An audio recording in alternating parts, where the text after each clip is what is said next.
네, 이어서 계속하겠습니다. 자본가와 조종사들의 걱정. 돈을 넣었죠, 자본가들은. 아주 뭐 때깔이 좋죠, 옛날 자본가들. 이륙은 멋지게 했다만, 돈이 내 손을 떠났다만, 돌아올 때도 무사히 돌아올까? 내가 떠날 때는 비트코인 100개가 떠났는데, 돌아올 때는 200개가 돌아오면 좋겠지만, 비트코인 한 개가 돌아온다든지 빵이 돌아온다든지 그러면 어디서 보상을 받죠? 금 같으면 그런 걱정이 없죠. 금괴 100개가 갔는데 나중에 금괴가 몇 개 온다 그러면 의심의 여지가 없지만 비트코인은 그게 안 된다라는 거죠. 조지 길더의 걱정입니다. 이륙은 멋지게 했지만 착륙도 그럴까? 그러니까 조종사들 참 자본과 조종사들이 보는 그 미래 세계와 현재 세계, 실질 세계와 그 가상 세계가 너무나 다르다라는 거죠. 이자와 환율에 중립적일 수 있을까? 이런 생각을 하게 된다라는 거죠. 그래서 이제 이 우리가 소봉 6회차 이 특강이 어 제가 6편으로 다시 나눠서 이제 보강을 할 건데 중세 유럽의 법인 푸조 수도원 지금 이제 수도원 하고 있는 거죠. 그리고 중세 인도나 중국의 법인과 공공은행, 은행업의 발전, 중개, 위탁, 대차, 신탁. 그리고 법인이 생기면서 제일 중요한 게 재무상태표와 손익계산서, 투자 수익률 지표. 우리가 투자를 하게 될 때 퍼라든지 뭐 PBR이라든지 PER 이게 다 법인이 생기면서 된 개념이라는 거죠. 그래서 결국은 비트코인을 투자를 하게 되 코인을 투자하게 되건 주식을 투자하게 되건 그것을 만든 주체, 그 법인의 주체의 재무적 안정성을 봐야 되는 건데 글을 하다가 보면은 어, 이번 소봉 프로젝트 6특강은 그것을 목표로 하고 있지만 그러면 그 근원 법인부터 보자라고 해서 지금 이제 하는 거죠. 이 베네치아 상인들이 또 베네치아 상인들이나 개성 상인들이나 다 복식 부위 같은 거를 썼다는데 이 베네치아 상인들은 그 당시 고려시대와 달리 장부에 기입하는 계정 단위로서의 화폐가 대활약을 했다라는 거죠. 그러니까 1050년부터 1150년 사이에 이탈리아 베네치아에서는 이미 자본가와 노동가가 분할이 되고 자본과 노동이 분할 혹은 구분이 돼 있었다라는 거죠. 소치우스 스탄스는 본국에 머물러 있는 자본가이다. 반면에 그의 파트너는 배를 타고 이집트 알렉산드리아 등지를 돌아다닌다. 배가 귀환했을 때 그의 파트너인 소치우스 프로체스탄스는 그 여행의 수익이 좋았을 경우 빌린 돈과 수익금을 가지고 자기 친구 앞에 딱 나타난다. 그쪽은 한쪽은 자본가, 한쪽은 경영자라는 거죠. 소유와 경영의 분리가 이미 베네치아에서는 시작이 됐다라는 거죠. 한국은 동양에서는 그런 게 없죠. 그런데 그러다가 보니까 이 돈의 본질은 일하는 경영자와 일을 일을 일을 할 만한 사람이나 기업에 돈을 대는 자본가, 돈의 본질은 부채와 대출인데 이게 장부에 기록이 될 거 아닙니까? 가령 지금도 회사 같으면은 뭐 외상 매출금이 외상으로 못 받은 돈이 1,000억이 있어도 당장 오늘 은행에 막아야 될 돈이 1억이 없어지게 되면 그 회사는 없어지기 때문에 채권도 없어진다라는 거죠. 1,000억도 그냥 없어진다라는 거죠. 그러니 이게 그러한 이제 모든 문제점 때문에 이 부기제도, 회계제도가 생겼고 이것을 개인이 부담하는 게 아니라 법인이 부담하는 것으로 나눠서 소유와 경영이 분리가 되고 유한회사로 무한회사에서 유한회사로 유한회사에서 뭐 합자회사, 한명회사 그런 단계들을 다 거쳐서 지금은 주식회사가 이제 그 대세를 갖고 있는 거죠. 이렇게 베네치아에서 이게 발전을 했는데 12세기 말부터 13세기 초까지 14세기에는 더 세밀하게 베네치아 경제는 시장, 창고, 상점, 뭐 센사, 조폐국, 도제, 궁전, 국립조선소, 세관 같은 그런 것들이 이제 다 구비가 되기 시작했고 은행가들은 손에 펜과 공책을 들고 계좌관에 이체를 기입했다. 그러니까 돈이 움직이지 않고 장부의 기입이라는 방법을 했다라는 거죠. 그러니까 화폐의 교환에 의지하지 않고 다음번을 기다릴 필요 없이 그 자리에서 계좌이체를 통해서 상인들 간의 거래를 현장에서 체결하는 방법이었던 거죠. 물론 이제 뭐 동양에서도 저희 어렸을 때만 해도 시장에 가면 뭐 어머니가 뭐 시장 가서 뭐 사와라 그러면 돈도 안 주고 가요. 그러면 아니까 승택이 왔구나. 승택이 꽁치 얼마리 이렇게 장부에 기입해 두면 그 다음에 뭐 어머니가 시장 가면 어머니도 시장 가면 드리는 게 아니라 애들 아빠 월급 언제니까 월급 나오면 드릴게요. 그러면 알았다고 적어두고 하는, 이렇게 실제로 돈이 오가지 않고 자기네들끼리의 계좌이체를 통해서 상인들 간의 거래가 다 해결이 됐다라는 거죠. 자, 그러면 비트코인이나 이더리움이나 파일코인이나 파1코인과 파2코인은 다릅니다. 파1코인은 상장된 회사죠. 장부에 기록되는 측정 단위가 될 수 있나. 그리고 이것을 담보로 당자 대월 돈도 빌려주기도 했다. 그리고 이렇게 빌린 돈으로 자본가들은 또 자기네들이 새로 투자도 하고 투기도 하고 도박도 했다.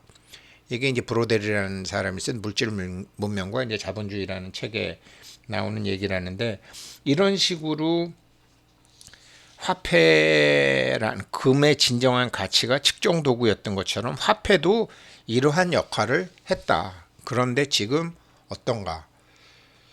이렇게 항상 가상세계와 실제세계, 하늘에서 자기가 그림으로 본 현실 세상과 비행기를 착륙할 때 내는 활주로에서 펼쳐지는 세상, 이게 일치하지 않게 되면은 돈을 잃거나 목숨을 잃거나 사람을 죽이게 되거나 큰 문제가 생기는데, 기업가들과 조종사들처럼 이렇게 머드뷰로 세상을 바라보는 사람들이 비트코인을 봤을 때 비트코인 화폐가 될 수 있을까?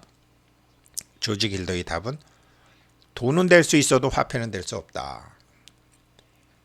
그러니까 투자를 해서 뭐 네덜란드 튤립도 뭐 저기 돈이 됐고, 뭐 어디 쓰레기 같은 회사도 작전 종목으로 뭐 얼마든지 뭐 돈은 되잖아요. 나중에 이 돈이 제로섬 게임이기 때문에 피해자가 생기는 게 문제지, 눈치 빠른 사람은 돈 벌지만 눈치 없는 사람들은 나중에 이게 참 큰 낭패를 보잖아요. 그런데 그걸 제일 두려워하는 게 누구겠어요? 정부가 개입을 한다라는 거죠. 몰수를 한다라는 거예요. 정지를 시킨다라는 거죠. 이미 중국에서 이런 게 일어나고 있잖아요.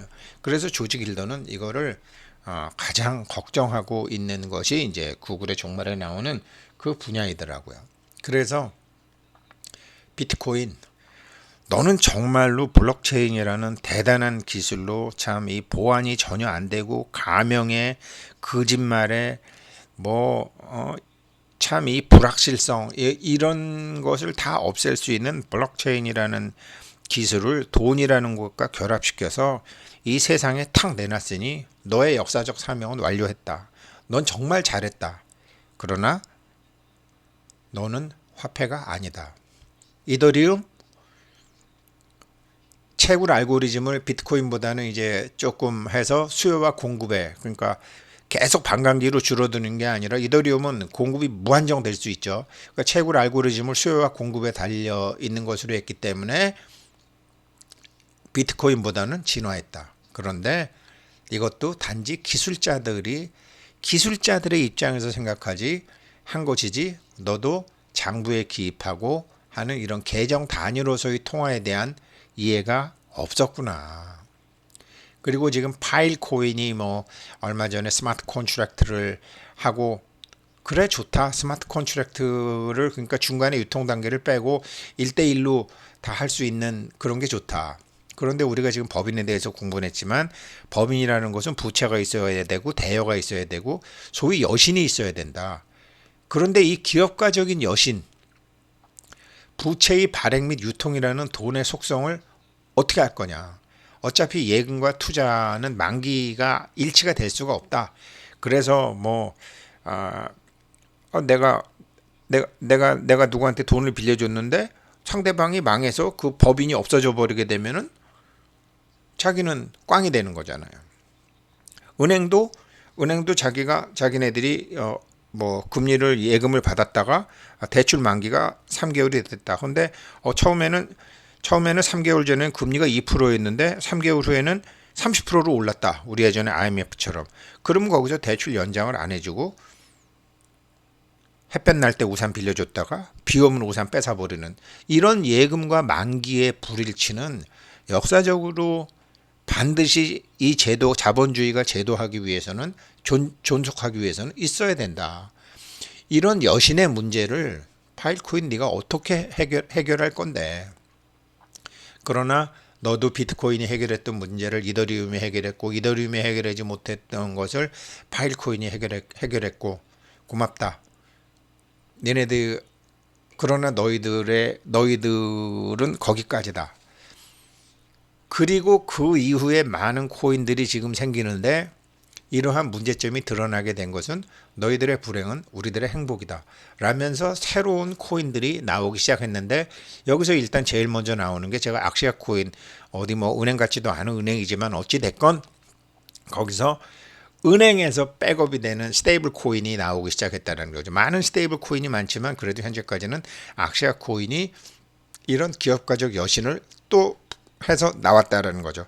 더 큰 은행에서 더 큰 은행에서 또 나오게 되겠죠.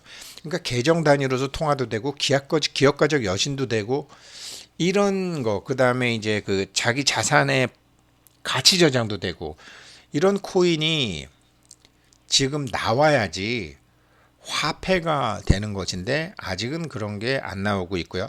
악시아 코인은 구글의 종말에서 나오는 그 조종사와 자본가들이 걱정하는 문제를 다 해결을 했습니다. 물론 은행의 신용 상태는 봐야 됩니다. 그러나 아무튼 자기네들의 그 제도적으로는 해결을 했습니다. 그러나 거기도 또한 이제 문제가 있겠죠. 어떻게 도미니카 그 리퍼블릭도 아닌 그 커먼웰스 오브 도미니카에 있는 조그만 은행, 물론 파운데이션은 그 스위스에 있는 파운데이션으로 걔네 그 재단법인의 돈이 어마무시하게 많습니다. 제가 알기로 5트릴리언 달러인가 그렇습니다. 5 트릴리언 달러 정도 될 겁니다. 예. 어마무시하게 큰 데인데 그럼에도 불구하고 그거를 뭐 다 백업을 내는 것도 아니고 100 빌리언 US 달러 약 한 110조 정도만 지금 내고 하는 건데 다른 데도 하겠죠. 그래서 이 비트코인이나 이런 것은 지금 시작이 된 지가 뭐 10년 조금 넘는 거잖아요. 10년 조금 넘는 거니까 투자 대상으로서는 가능하다. 그러나 너희들 중에 누가 화폐의 모습을 갖춰갈지는 모르겠다. 결국 조지 길더의 걱정은 만일 다 사람들이 비트코인 시스템을 믿는다면 전 세계 부의 대부분은 비트코인으로 흘러갈 것이다. 한국의 그 코스피나 이 코스닥의 그 총 거래 대금이나 코인의 거래 대금이 같습니다. 상식적으로는 말이 안 되죠. 그렇게 대부분 코인으로 지금 흘러 들어가고 있고 이렇게 되면 코인 가진 사람들은 굉장히 만족스럽겠지만 결국은 정부의 개입을 부른다. 그리고 몰수가 진행될 수 있다. 그러다가 보면 대폭락이 이어지게 된다. 그리고 여러 가지 문제가 생겨나서 이 엄청나게 좋은 개인의 정보를 보호하고 거래를 분산해서 저장할 수 있고 모든 것을 빅브라더처럼 감시하고 있는 것을 벗어나 우리의 그 자유가 보장이 되는 걸 만드는 블록체인 기술을 가지고 만든 이 코인이 이 인류에게 훌륭한 도움이 될 수도 있을 이 프로젝트는 영영 망가지고 말 것이다. 왜? 대중의 미망과 광기 때문에. 10년 사이에 1억 배가 오른 비트코인. 제가 보기에 10만 불 갈 것 같거든요. 결국은. 그러니까 뭐 저 같은 사람들도 이제 시작하고 그렇지만 이제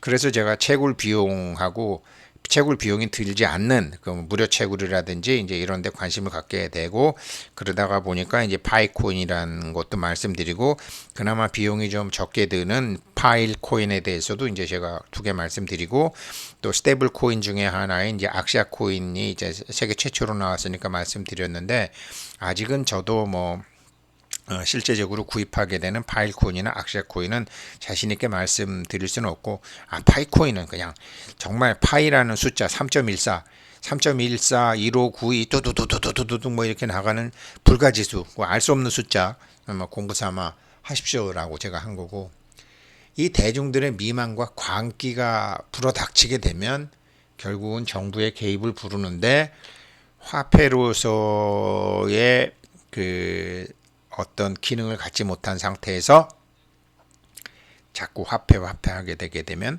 지금 당장 각국 중앙은행이 디지털 화폐를 만든다고 그러잖아요. 그 중앙은행에서 만드는 디지털 화폐는 그게 화폐가 아니죠. 그거는 블록체인 기술을 써도 분산 장부도 안 되고 탈중앙화도 안 되고, 개인 간의 거래 내역을 담은 그 블락이라는 것이 어떤 커뮤니티 내에서 블락이 돼야 되는데, 뭐 정부에서 다 알아버리는 거는 뭐 아무런 의미가 없는 거죠. 그래서 그러한 참 혼돈의 시기에, 혼란의 시기에 사는데, 물론 뛰는 말에 올라타야 되고 미칠 때는 같이 미쳐야 되는데, 항상 배트를 짧게 잡고 언제든지 도망 나오실 생각을 해야지. 비트코인 그 피자 두 판을 지금 같으면 6천억에 받을 거를 참 그때 그렇게 40불밖에 못 받았는데, 나도 지금부터라도 장기 투자해야지. 감당하실 수 있는 금액만 장기 투자하십시오. 그리고 젊은 사람들처럼 항상 민감하게 대비할 수 있을 때는 뭐 몰라도 그런 거, 대중들의 미망과 광기가 무서운 게 아니라, 대중들의 미망과 광기와 밀란을 두려워하는 정부가 어떤 액션을 취하게 될지도 모르고, 거기에 대해서 제일 먼저 액션을 취한 게 역시 공산주의 국가인 중국이라는 거. 중국의 반응을 잘 보셔야 될 것 같습니다. 소봉 프로젝트 특강 여기까지 마치겠습니다. 고맙습니다.